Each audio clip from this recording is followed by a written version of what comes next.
I woke up this morning in Kona, Hawaii to find out that De'Vondre Campbell, former 49ers linebacker who quit during a Thursday night football game against the Rams, a game in which the 49ers playoff hopes and dreams were on the line, and was also happened to be a game that was Dre Greenlaw's return, and actually also happened to be a game where the San Francisco 49ers lost every single healthy linebacker to injury, not named Fred Warner. So in a game where they needed someone like De'Vondre Campbell to step up and be a presence, he walked off the field. Actually, it was John Lynch who came down from the booth, and that was where the story of 47 Red, or Red 47, came out, and got to see the fiery side of John Lynch as he kicked De'Vondre Campbell off the sideline after refusing not to play. Well, after that whole situation, obviously there was a lot of comments, a lot of players, coaches, former players, fans, everyone speaking out against it. And De'Vondre Campbell went on to Twitter and put together a nice little rant, expletive laced rant, kind of opening up about the situation for the first time, and even went as far to threaten his former teammates and media who spoke out against him, and anyone on the internet for that matter. So let's take a listen to what he had to say. I'm not going to say everything that he said, but he says, "They get mad at me when you can't successfully troll you." 4 laughing emojis. "I'm a real, you can't get under my skin. My life is great.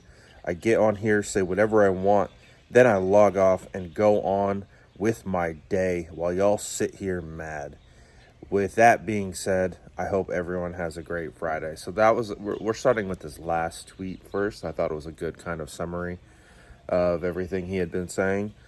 But it was actually, this all got started by him quote tweeting someone else. He was mentioning that someone was soft or something like that. And he says, "Listen, I'm sick of all you jumping under my tweets. It's been 2 months and I've yet to address the situation because I know the truth and I don't care to clear anything up. I'm by myself all the time. If you or any of them from the 49ers feel some type of way, go with your move when you see me, because all them that had so much to say about me gonna have to stand on them words. Next time I see them, I've been standing on business my whole life. It's gonna be like that until the day I'm 6 feet under. Don't know me." That goes for all them old ass retired that jumped on TV speaking on my name when they could have reached out to me and heard it from the horse's mouth, but they just took what the 49ers said and ran with it. Y'all, to all of y'all. He says, "I ain't addressing I'm rich and I never have to work another day of my life. And I told Kyle Shanahan and John Lynch that when they FaceTime me and begged me to come out there an hour after Green Bay cut me, I really be sparring. I play because I want to." Well, that was quite the statement that we got from De'Vondre. And again, this is the first time that we have heard from him since this whole situation went down. And quite the interesting way to go about it, I would say. Probably not the right way to go about it, but hey, this is a guy who quit on his team when they needed him most, so I wouldn't expect him to do something the right way. And I think that's part of the perception that he's not understanding, is that no one really validates his opinion when you do something like that. And we've talked about it, and we talked about it when it was going down in real time. You can do a lot of crappy things on a football field, but quitting on your teammates is one of those things that just, it goes against the code of being a football player. It goes against the DNA of being a football player. Everything that football players stand for. You have guys out there like Demetrius Flanagan-Fowles, for example. He was having to play. He could barely walk. I was watching him. He could barely stand. And he was out there playing middle linebacker because the 49ers didn't have any other linebackers. And so he was putting his health, his future on the line because De'Vondre Campbell quit. It's just, when you quit as a football player, it's just, you don't do it. Like, it's drilled into you from the Pop Warner days. You don't quit on your drills. You don't quit, on your sprints. You don't quit on a play. You don't quit on your team. It's like the number one thing that is preached from the very beginning. So again, it's just one of those things where it's like football players, and I spoke about this in real time when it happened.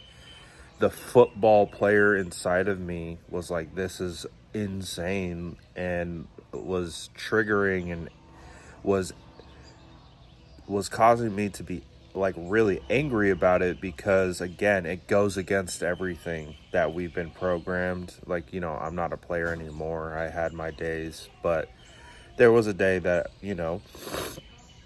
a day I used to consider myself a football player, and quitting was just unacceptable. You don't quit. And for him to do that and then act surprised by everyone who said what they said, and like, oh, I know my truths, I know this, I know that. Well, you didn't say anything. It was revealed that you quit because you were upset that Dre Greenlaw got his starting job back, which you should have known the second you signed. And so the fact that he's like talking about how John Lynch and Kyle Shanahan were begging him to come play for him, and it was like, they talked about it, that you were their third option. They actually were trying to sign Michael Kendricks. We don't even know who the second, or I think it was Eric Kendricks. We don't even know who the second linebacker that they tried to sign was. You were their third option. Like, they were desperate. They needed someone, clearly why they landed on De'Vondre Campbell. So, I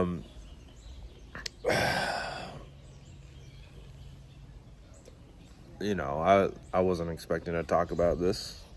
Wake up here in Hawaii to talk about good old De'Vondre Campbell, but he felt it was time to say something, and man, his message was just right on par with his actions.